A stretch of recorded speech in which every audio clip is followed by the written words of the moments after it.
Offering the perfect night's sleep and taking up minimal space when packed away, a Ryder airbed is an ideal solution for campers, or even a quick spare bed at home.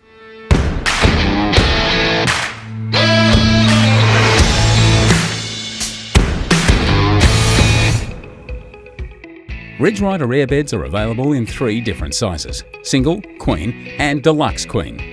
The single airbed is a great choice for individuals and those sleeping in compact tents.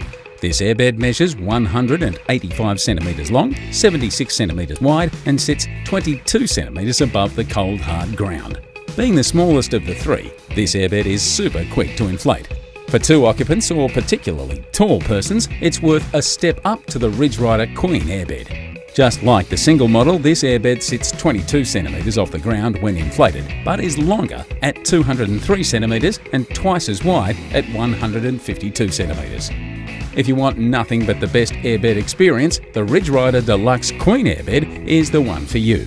This bed is a touch shorter than the standard Queen airbed at 196 by 146 centimetres, but sits twice as far off the ground at 40 centimetres high. To ensure that inflation of such a large airbed is super simple, the Deluxe Queen model has its own inbuilt battery pump, capable of inflating the bed in less than 5 minutes. It packs away into its own storage bag, keeping it tidy and convenient. Each Ryder airbed is flocked for extra comfort, features a heavy-duty PVC construction, and is equipped with a non-return valve for easy inflation. Don't settle for a yoga mat on the ground, or throw your guests on an old couch for the night. Grab a Ryder airbed and make it as comfortable as home.